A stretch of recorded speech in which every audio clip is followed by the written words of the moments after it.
À donner des précisions concernant l'AEP de la wilaya de Tizi Ouzou. Donc, je voulais donner le volume produit depuis janvier à ce jour. Donc, en comparaison avec celui produit de l'année 2024. Donc, nous avons 78 209 918 mètres cubes qui ont été produites cette année depuis le 1er janvier au 30 septembre 2025. Donc nous avons en eau superficielle 55 883 498 mètres cubes. Eau souterraine, nous avons 22 791 488 mètres cubes et nous avons eau dessalée 334 932 mètres cubes. Donc en comparaison avec l'année 2024, donc, nous avons une hausse de 10 millions de mètres cubes par rapport à l'eau superficielle. Nous avons une équivalence par rapport à l'eau souterraine, donc par rapport à l'intervention de monsieur le directeur de l'hydraulique. Donc il y a eu une surexploitation de la ressource souterraine. Donc concernant les forages, donc nous avons plusieurs forages qui sont à l'arrêt à cause de la mauvaise qualité beaucoup plus. Et par rapport à le rabattement de la nappe, surtout en cette saison. Donc la saison hivernale, on n'a pas de problème. Mais pendant la saison estivale, notamment en septembre, nous avons un rabattement de la nappe. Concernant l'eau dessalée maintenant, je voulais juste attirer votre attention par rapport à l'eau dessalée. Donc on est passé de 0, donc je parle du cumul, hein. Donc on passe de 0 mètre cube à 334 932. Donc nous avons l'administration de dessalement de Tixir, c'est vrai qu'elle n'a pas beaucoup marché. Donc la remise en service, elle a été effectuée en mois d'août. Elle a reconnu quand même un arrêt, mais elle a été remise en service. Nous avons l'eau dessalée à partir de Timzrit vers les deux communes de Tizernif et Mekira aussi. Et nous avons aussi l'eau dessalée qui est injectée dans le transfert de Tichihaf vers Bouzguel. Donc habituellement, en cette période de l'année, parce que l'alimentation en eau potable de la commune de Bouzguel a été débutée l'année passée. Donc l'année passée, elle était exclusive à partir du barrage de Tichihaf. Mais cette année, quand même, il y a une injection à partir de l'eau dessalée. Donc on a pu quand même enregistrer une production quotidienne. Elle est passée de 1500 mètres cubes exclusivement à partir de Tichihaf jusqu'à 2800 à partir de mélange entre Tichihaf et l'eau dessalée. Concernant, donc c'était juste pour vous dire que quand même il y a une amélioration quand même dans la production cette année, donc en comparaison de l'année passée, donc un total de 78 209 918 mètres cubes, donc toutes ressources confondues. Par rapport à l'année passée, on a enregistré 73 489 554 mètres cubes.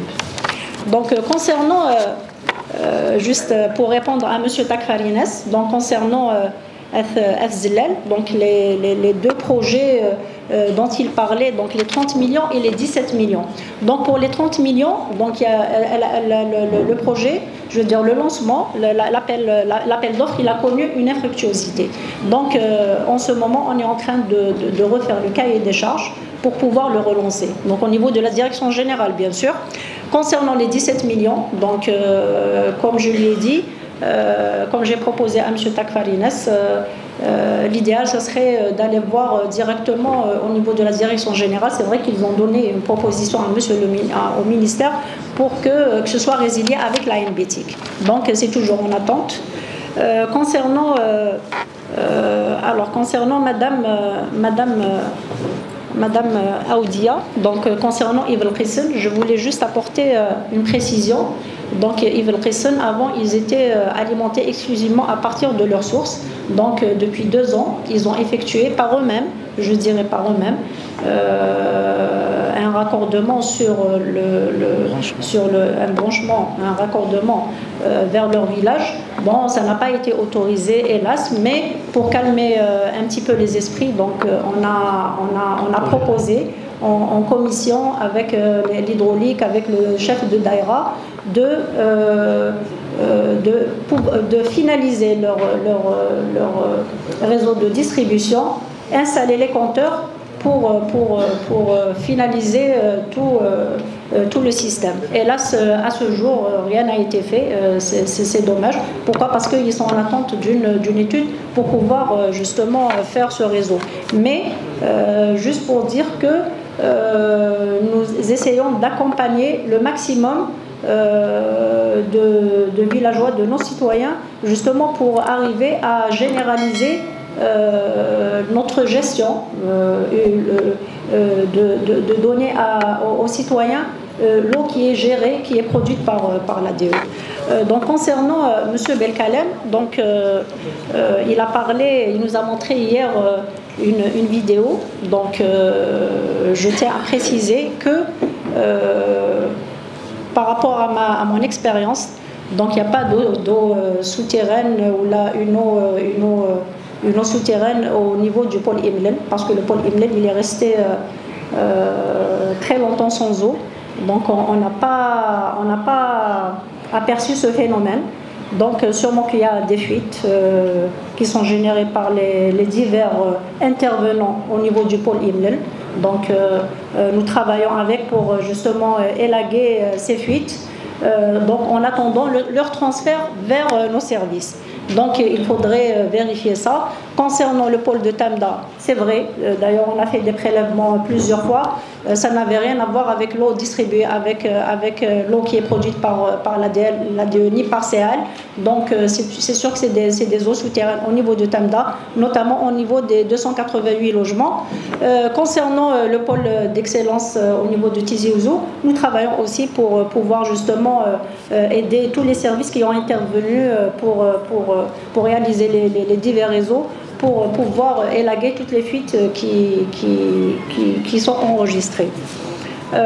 Donc concernant M. Saïdoud, donc concernant juste pour apporter une précision par rapport à Ishkon Sanana, donc sincèrement c'est des villages qui ont vraiment ils ont eu soif comme vous le dites M. Sadoudi. Donc sincèrement c'est des villages qui ont vraiment souffert. On les a accompagnés, ils ont été très patients avec nous. Donc maintenant ils sont alimentés non seulement à partir de Koudiet. Bon, c'est vrai que l'alimentation à partir de Koudiet elle a subi des restrictions vu le niveau du barrage. Donc avant ils étaient alimentés une fois chaque 3 jours aléatoirement, parce qu'ils ont un même système d'alimentation avec Tizirnif. Donc des fois il y a des coupures d'eau, des coupures d'électricité au niveau de Djubahia.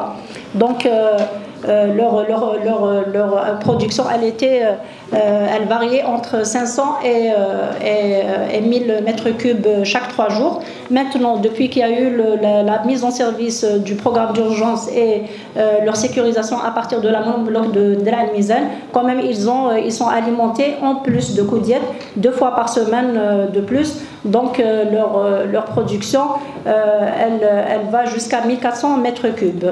Donc ils se partagent la production entre Sefouralt et leur village. Donc quand même je sais que la situation elle s'est améliorée. On ne dit pas qu'on a atteint l'objectif, parce que l'objectif au fait du secteur c'est d'avoir au moins jusqu'à minimum un jour sur 3. Donc maintenant ils sont un jour sur 8, un jour sur 9, ça dépend s'il n'y a pas d'incidents qui sont enregistrés. Mais je sais que leur situation elle s'est améliorée par rapport à ce qu'il y avait avant la sécurisation, avant la mise en service de ce projet. Concernant je voulais juste revenir par rapport à M. Bacha qui a parlé de nombreuses fuites au niveau de la wilaya, notamment au niveau de la zone industrielle de Tel Asman. Le tronçon en question, j'aurais aimé qu'on parle de ça. Donc il est pris en charge, je pense, avec les services de la DUAC, d'après mes renseignements. Donc je leur laisse le soin de confirmer ces dires concernant les fuites enregistrées à travers la wilaya. Donc nous intervenons, à chaque fois nous intervenons. Donc quand on voit que le rendement du réseau existant, où le réseau il commence à diminuer, nous signalons tout de suite au secteur, que ce soit au niveau de l'ADG, que ce soit au niveau de la direction de l'hydraulique, pour prise en charge de la réhabilitation. Mais entre-temps, nous intervenons pour réparer les différentes fuites. C'est vrai, nous avons enregistré quand même, avant 2023, on avait un taux de fuite qui avoisinait les 40 jusqu'à 45%. Maintenant, quand même, on a pu baisser le taux de fuite il est à 25%. Inch'Allah, j'espère que ça va encore diminuer pour pouvoir utiliser pour réinjecter cette eau justement et pour la donner directement aux citoyens. Voilà, si vous voulez que j'intervienne pour d'autres questions, je me sens à votre disposition. Oui, je vous informe que la site Sahri, oui.